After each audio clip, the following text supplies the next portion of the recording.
Donc moi, suite à un cursus scolaire de sciences et technologies de l'agronomie et de l'environnement, j'ai commencé à travailler dans le milieu de la vigne, parce que j'avais fait un BTS viticulture œnologie. Après, je me suis un peu réorienté, je suis passé un peu par la restauration, et j'ai eu un petit battement de 4 ans où je travaillais que dans la restauration. Et du coup, après, j'ai eu l'opportunité de venir travailler à l'INRA, grâce à une relation qui travaille dans mon équipe. Donc petit à petit, en fait, j'étais obligé de passer un concours, puisque dans la fonction publique, on ne vous embauche pas, même si on trouve que vous travaillez bien, hein, vous êtes obligé de passer un concours. Donc j'ai passé un concours, et il se trouve qu'il y avait une place dans l'unité expérimentale, là où j'ai travaillé en CDD pendant 3 ans. Et du coup, j'ai réussi à avoir ce concours et à avoir le poste à pourvoir le poste qui était demandé, quoi. Le milieu de la recherche que je ne connaissais absolument pas, puisque moi j'avais travaillé que dans le privé, c'est un milieu en fait qui m'a de suite plu, du fait qu'on nous demande vraiment des résultats, qu'il faut être passionné par ce métier pour en fait, c'est quand même très pointu comme ce qu'on nous demande. Donc on ne nous demande pas ni d'aller vite, ni de faire de la production, on nous demande une récolte de données, une récolte d'échantillons qui soit de qualité. Parce qu'il faut quand même qu'on pense qu'on fait de la recherche, on ne fait pas de la productivité, quoi. Parce qu'après, nous on travaille essentiellement donc dans le pin maritime, et tous les arbres que vous voyez qui sont plantés dans la forêt landaise, ils viennent quand même du travail qu'on fait tous les jours. Donc on n'a pas trop le droit à l'erreur, si ce n'est qu'on n'a pas du tout le droit à l'erreur quand même. Donc ça c'est un point qui m'a vraiment, que j'ai bien aimé dans la recherche. Donc moi je travaille à l'unité expérimentale de Pierroton, à l'INRA. Programme de recherche, fer de lance, c'est quand même un peu l'amélioration génétique sur les pins maritimes. Le pin maritime, c'est ce qui représente, qui est inclus dans la plus grande forêt d'Europe, qui est la forêt des Landes. Le bassin des Landes, c'est la plus grande forêt d'Europe, quoi. Donc en fait, nous, notre principal programme, c'est de faire de l'amélioration génétique sur les pins maritimes. Suite au changement climatique, donc des tempêtes de plus en plus récentes, comme vous avez pu le constater, des attaques phytosanitaires, des conséquences de sol hydrique, donc on est obligé de s'adapter. Donc nous, notre principal but en fait, c'est de créer un pin maritime en fait qui va s'adapter au mieux au changement climatique. Nous en fait, on va récolter des petits bouts de branches qui s'appellent des greffons dans ces grands arbres. Ces grands arbres à la base, on les aura sélectionnés. On va pas aller récolter sur n'importe quel pin maritime, quoi. C'est un pin que nous aurons sélectionné parce qu'il a une belle forme, il n'a pas trop de branches, ou les branches nous conviennent. Il n'est pas réceptif aux maladies, il s'adapte à la sécheresse.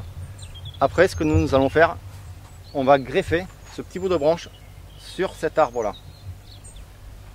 Cet arbre, au début, on l'a planté en pot. Il est comme ceci. L'année prochaine, il va se développer, il va être grand comme ça. Et là, nous allons coller le greffon sur cet arbre. Et là, on saura que ce petit greffon qu'on aura récolté sur le grand arbre, là, c'est vraiment l'arbre qu'il nous fallait pour améliorer la productivité du bassin landais. Après, toutes ces greffes, nous on a un parc à greffes dans notre propriété. On en a un autre qui est basé un peu plus loin. Eux, vraiment, on les bichonne. On les plante, on met des protections contre le gibier, on y fait très attention, on les élague, on les fait pousser bien comme il faut. Après, nous récoltons du pollen sur ces arbres. Après, le pollen, on l'extrait, on met dans une petite poche.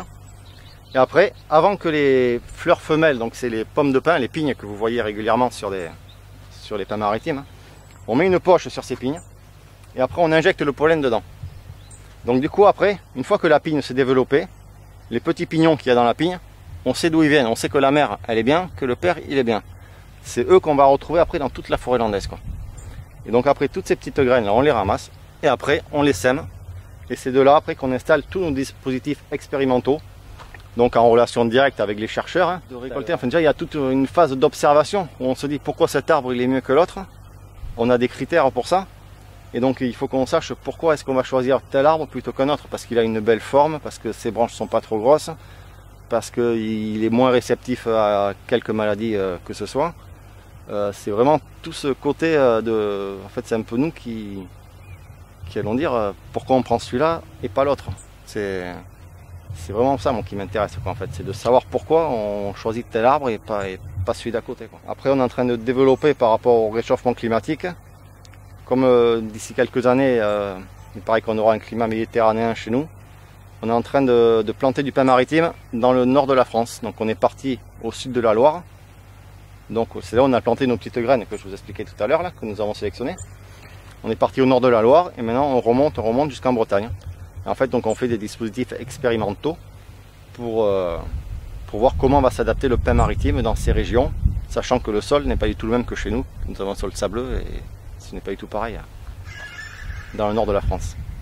Donc une fois qu'on a fait les croisements contrôlés, qu'on est sûr de savoir quelles graines nous allons planter dans les dispositifs, on sème dans ces plaques noires,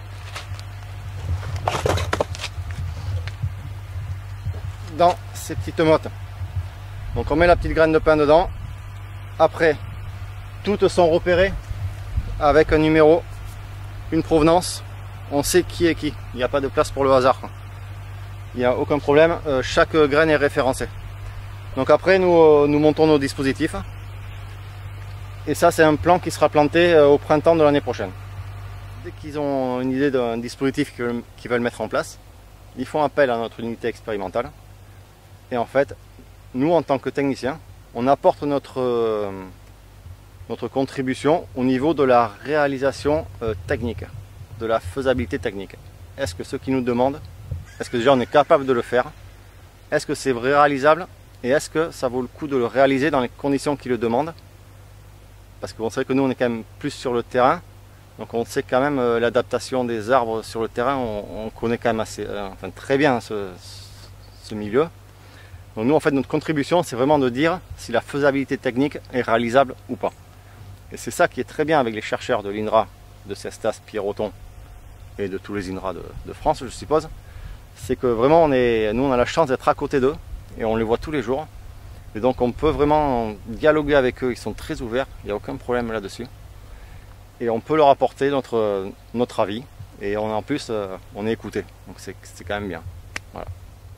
C'est un travail de forestier, c'est un travail d'équipe, c'est un travail c'est dans l'optique de la recherche, c'est-à-dire qu'on ne peut pas chacun travailler de son côté si on veut avoir un résultat à la fin.